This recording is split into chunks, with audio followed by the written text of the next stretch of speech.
99.9 FM, the East Bay's best variety. I got my dude Goldtoes on the line. What it do, big dog? What's up, man? Out here, you know what I'm saying? I'm living out here in H-Town, Texas, man. You know what I'm saying? What's up with you, boy? H-Town? Okay, for sure. We just chilling out here, man. For all the kids and students out here that don't know who you are, introduce yourself, who you are, what do you do, and where you from. Well, first of all, my name is Julio Sanchez, a.k.a. Goldtoes. I'm the CEO of Black and Brown Entertainment, Biz Latin Records, GT Digital Distribution, and Gold Club Management. So, you know, the Gold Club Management that basically manages artists throughout the nation. I have a few different artists that are, a few, I could say, Burner, for one, Lucky Luciano, that boy T, Little Row, Little Raider, Agent Cubano, and I got a few others online. You know what I'm saying? The digital distribution company is what I do. Is I digitally distribute records, promote artists throughout the nation, and get them up on iTunes and every way you can sell music on the internet. And that's my digital distribution company. And as far as the two record labels, exactly what it is, a record label, putting out artists, marketing them, and making sure that I give them a lane to make sure that their music is heard. Yeah, that's a lot of positions right there. Yeah, I mean, it took a long time to do it, though. I've been in the game going on 20 years, you know what I'm saying? So, Yeah. the record labels, I evolved it from a record label to a distribution company. And then now I'm basically, I'm distribution and management is like what I'm doing right now, real tough right now, you know what I'm saying? Right. So that's where my focus is in my career at this point. That's what's up, man. So for you doing all this stuff for so long, do you have a most memorable moment in your career? And what would that be so far? Most memorable moment in my career. Wow. I mean, there's so many different memorable moments. Give me like the top three. The top three memorable. Jeez, man. I would say my first album, 17 Reasons, off top would be, my most memorable moment when we came out and we hit Billboard. And really, at that point, I didn't even know what being on Billboard was, because that was like a real big thing, and not knowing what it was, and then hearing about it after, and how big that record and that album was, and how it started the Black and Brown movement in the Bay Area. I would say that's one of my most memorable moments. The second most memorable moment in my career was probably being in San Quentin prison, being able to talk to the crowd and to do a show in San Quentin. Wow. And then I would say the third memorable moment is when we did 17 with a Biz compilation, and that was the start of the Biz Latin Empire. Mm-hmm. Which is pretty big now. Yeah, it started in 2007, and I was able to take, we had merged the companies, and I think the Biz Latin, it had something to it. It had a lot of fire to it. Black and Brown is a godfather, in my sector, Black and Brown was always there. But when I transitioned the company and started doing Biz Latin, it motivated a lot of other people, and I opened a lot more other doors throughout the nation with that. And, we set up chapters. I got chapter in the Bronx, Wow. Oklahoma, Denver, Omaha, Nebraska, Florida, Houston, Texas, so with the chapters, kind of like a bike club, just setting up chapters and then basically mentoring young CEOs or just CEOs in general that are trying to get in the music game, or they might even they already might be in the music game, but they just aren't able to get out of their city, and that's where the chapters come in, and I help develop a foundation that everybody can communicate, and we're all striving towards one goal and share information with each other. Wow. How many chapters do you have? Right now, 28 chapters. Wow.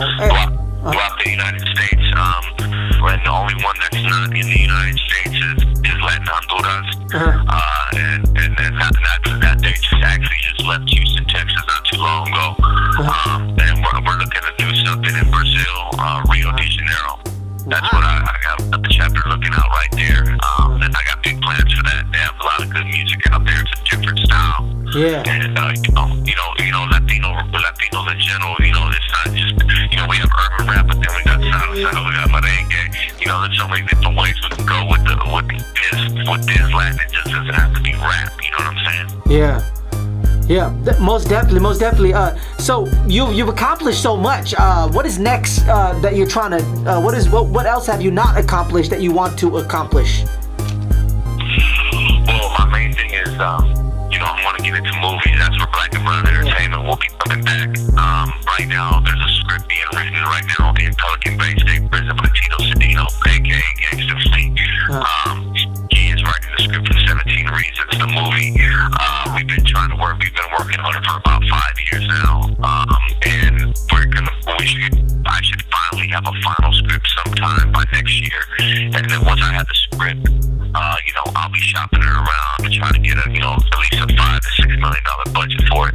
And hopefully come back to the Bay Area and kind of shine a light on growing up in the neighborhoods and growing up as a Latino in Northern California through the years of 1990 to 2005. Right. Wow, you said $5 to $6 million budget? Well, I'm not trying to make a Ricky Dink movie. You know what I mean? I'm trying to make a full, we might not. You shoot for the stars. You may get more. You may get more. You never know. And really, in the movie industry, that's really not a lot of money. Right. Well, what is the average in a movie industry that you would a budget for a movie? It all depends on the movie and what type of movie it is. Right. You know what I mean? It really all depends on what you're trying to do. So the budget can range from, $10,000 right. to, $30 million. It just depends. But I think for the type of movie I want to make and the quality I want and the type of things that I need to be incorporated in the way we need to move on it, it would probably, I speculate about that much money. Yeah. Wow. Keep in mind, none of that comes into my pocket. That has to go into making the movie and making everything happen. Right. Actually, I got to capture the history. I got to make people walk out of that movie theater and they got to feel like they just went back in time and they remember, 24th and Mission and how it used to be in the Mission District. How it was growing up in San Francisco and, in the hood, how it was back then and just capturing them moments. You know what I'm saying? And will the project as well? Are you going to use the same music from before, or? I'd probably use not just my music. I'd probably incorporate Bay Area music. Barbie Foxy, Don't Give Me No Bammer Weed. Right. The popular. I would like to do Huey MC. When Huey MC came on, keep a bleak, bro. You know what I'm saying? Yeah. Cool Nut songs. Yeah. 11-5, A1 Yola. You feel me? I would bring that. I'm gonna bring that old. The movie's gonna really concentrate on San Francisco. Growing up in San Francisco, Black and Brown. How it was and things like that. I don't want to give too much about the movie. But it's definitely gonna capture that moment, and then of course capture Latin rap coming up out of San Francisco. What is the difference from San Francisco back then to now, as of the industry wise? Well, the gentrification came into effect, and a lot of people had to move out of San Francisco because they were forced out of their neighborhoods due to gang injunctions, and as far as not being able to actually have the means to survive in San Francisco, it's an expensive city. So a lot of people had to move out, and they got sent out to Antioch, Stockton, Madera, Modesto. So a lot of people are leaving out of there. It's expensive, it's hard to live.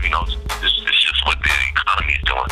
Yeah. And a big part of it is the gang injunction throughout the neighborhood, Sunnydale, Hunters Point,